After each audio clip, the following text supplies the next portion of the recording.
I'm from the United Nations University, the Institute for Advanced Study of Sustainability. So our research institute focuses on the sustainability issues, which has three pillars. One is transforming sustainable society, which highly related with promoting SDGs. And the second pillar is natural capital and biodiversity, and third pillar is global change and resilience.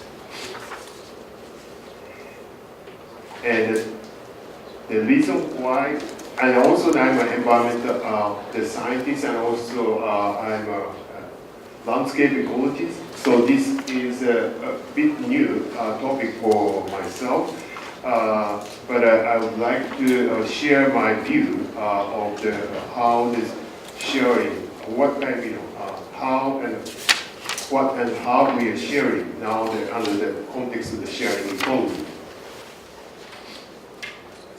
So as you are quite familiar, now the term of the sharing economy is quite becoming more and more popular. And as you can find, like Airbnb and Uber, Car2Go, or the free cycle organizations, the task rabbits. So these are some of the representative practices or platforms of the sharing.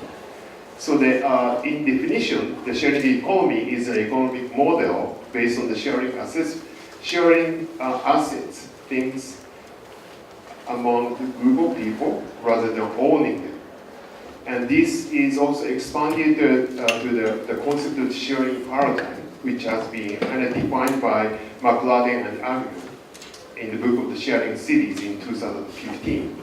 And they define sharing paradigms embraces the broader range of activities beyond the concept of sharing economy, including sharing goods and services and experiences, knowledges between individuals and within collectives and the public.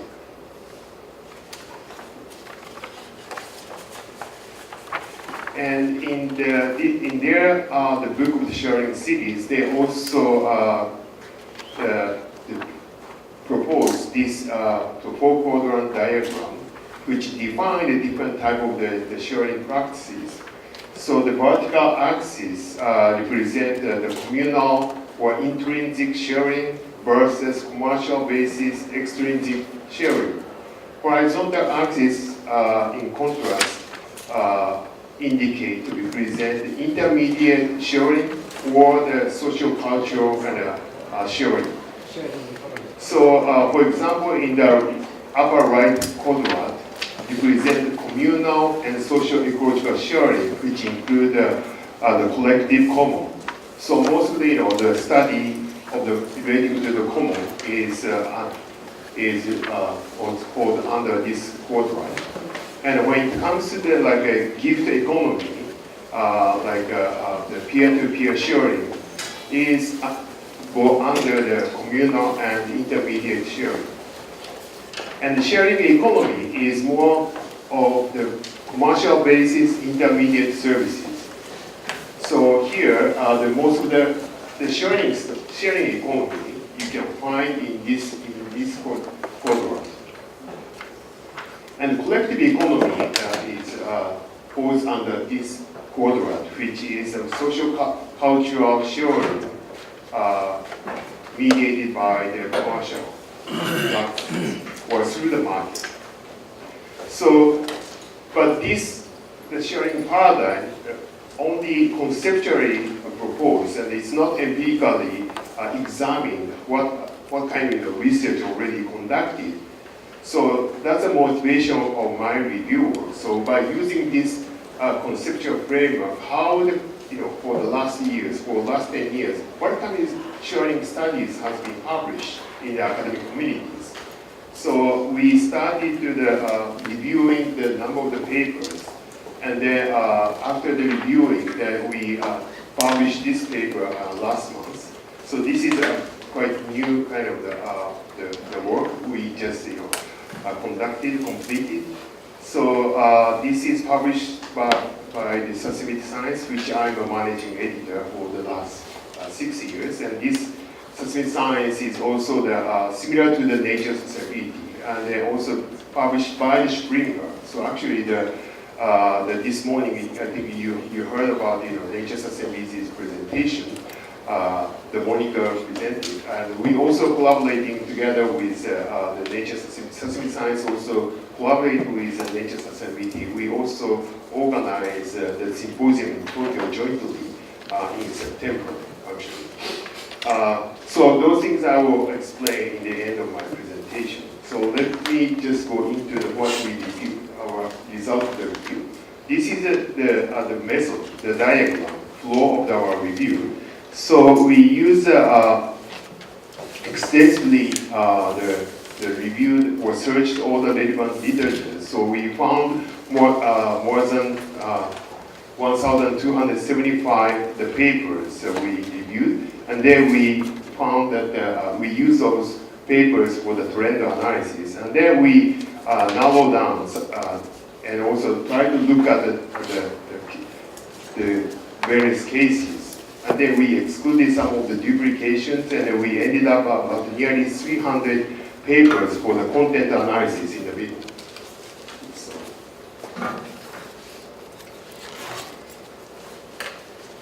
for the content analysis, we use nearly 300 papers. And then within the nearly 300 papers, we found more than nearly 350 cases, or sharing cases. And we also use those cases to analyze further content analysis. So just keep in mind that we use nearly 300 papers, and we identify about 350 cases. So first, before I go into detail about the trend analysis, we also use this diagram to understand different type of the sharing practices. So the intangible, so we can divide the sharing with transferring the ownership or non-transfer of ownership. So when it comes to the transfer of ownership, you can also find that this is a free transaction or the compensated or not. So free and transferring ownership is different. But if you get compensation, this is a practice of selling. And most of the sharing also take place with non-transfer of ownership, which can be also divided in servicing, renting, and voluntary. So these are kind of conceptual understanding of the different type of the sharing. This will be used in the last part of my content analysis. So first, we reviewed more than 1,275 articles. By using those articles, we draw this diagram, which shows that the increase, the rapid increase of the number of the papers related to the sharing paradigm or sharing economy, especially the sharing economy paper related to the sharing economy is increasing very rapidly compared to the other type of the sharing, like a product service system and gift economy.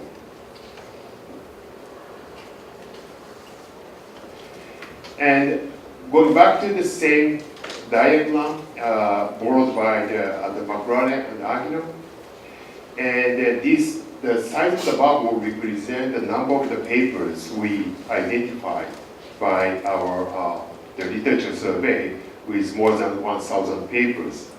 So the biggest bubble is the product service system, followed by sharing economy, peer production, and gift economy. So these are some of the kind of typical the research areas we found.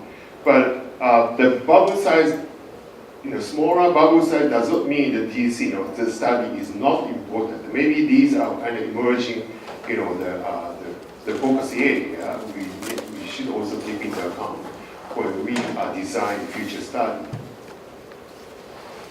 But due to the rapid expansion of the sharing economy, the bubble, I think I assume is becoming more bigger and bigger in the next couple of years or decade. And also at the same time, we selected, we narrowed down to nearly 300 papers. We looked into more detail about how the concept of the sustainability has been captured by those the 300 papers. We found that it's still the number of the paper is still limited relating to the both sharing and sustainability. So even though the sustainability is quite important, the issue of sustainability is important, but under the context of the sharing economy or sharing paradigm, the concept of sustainability has not been fully captured. But as you can see, after 2015, there is gradually increasing. The term of the sustainability appear more than before. I interpret this is partially because of or indirectly because of the adoption of the Sustainable Development Goals. And more studies recognize, this sharing economy or sharing paradigm has some potential to improve the sustainability, but there is also another concern to have negative impact on the sustainability. This is the number of the sharing paradigm studies by country and by continent. So as you can see, that these are more Western-oriented the kind of studies, more predominant compared to the other part of the world. So the concept of sharing economy is more popular in the Western, like Europe and also North America, and of course there is also becoming more and more important in Asia Pacific region.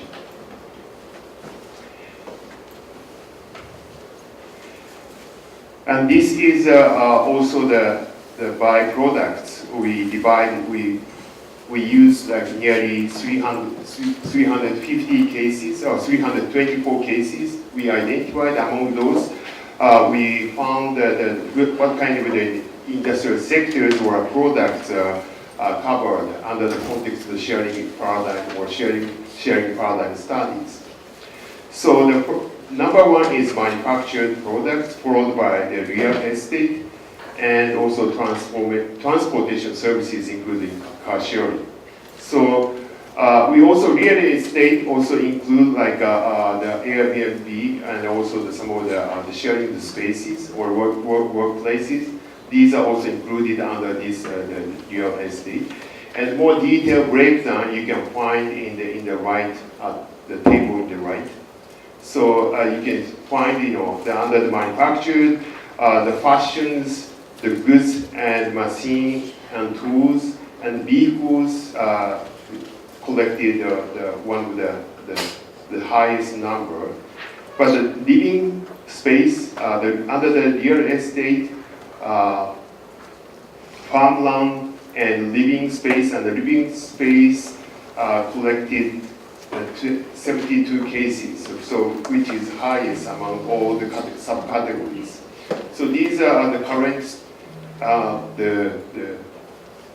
the status of the sharing by sector and by products and by type of the services.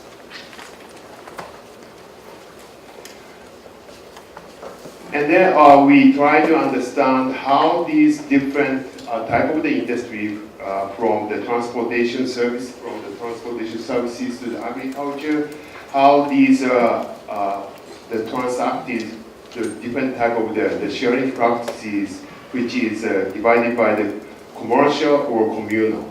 And under the commercial, we can divide into the selling or renting or the servicing. And under the communal practices, we can divide into gifting, lending, and volunteering. So in our review, we found more commercial cases, but we also found a fair number of the non-commercial or communal the sharing practices. And we also divide them both by intermediate or the non-intermediate. So here, most of the sharing the intermediate for both communal and commercial sharing practices. We didn't find much social cultural sharing which do not go through any intermediation. And also we looked at the different scales from global to local. We found some of the cases do not indicate the specific scales and levels, but as you can see, there is a fair number of the global scale sharing practices, like including like Amazon, but we didn't find much example of the regional scale, which is the bigger than the national scale, but less than the global scale. And we found the fair number of the national and local scale, the cases of the sharing. So from this, also considering the theme of this conference, so how the sharing can contribute to improving sustainability and resilience. The sharing and collaborative consumption is often seen as a means of achieving sustainable development. But our review also show the increasing number of the studies focusing on sustainability issues, but it's still limited, and yet few of them provide evidence. Moreover, no empirical study have been conducted on the impact of the sharing on resilience. So unfortunately, it would be nicer if I can show some of the good examples of how these sharing can contribute in improving resilience at a various scale, but I couldn't find any good examples. So maybe in the following presentation, I hope some of the presentation can fill this gap. And having multiple sharing networks and platforms in theory or in principle can contribute to the enhancing resilience by ensuring redundancy or diversification of options across socio-ecological systems and scales. So it has the potential to contribute to the enhancing resilience. So sharing practices or sharing network has some potential, but we do not have much empirical evidence about those practices or the impacts on the resilience. The rapid expansion sharing paradigm is one of the important socio-economic contexts to be considered for the resilience and sustainability assessment. So I think this will be the kind of potential future research agenda. And I would like to close saying that we have all those presentation after mine. And also, since I'm also the managing editor of the Sustainability Science Journal, which is kind of the sister or the brother of the Nature Sustainability, and we started more than 10 years ago. Now we have since 2006, so we are now publishing the volume 13, and we also publish this kind of the article which summarizes the 10 years of the history of the sustainability science. So those who are interested in the achievement of this journal and also what kind of the special features coming up from this journal, please get in touch with me. I can share more information about this journal. And thank you very much. And I'm going to stop here. And I would like to move on to the following presentation. But before that, are there any the quick questions so that I can respond? Or I can also respond after maybe the last time of the session.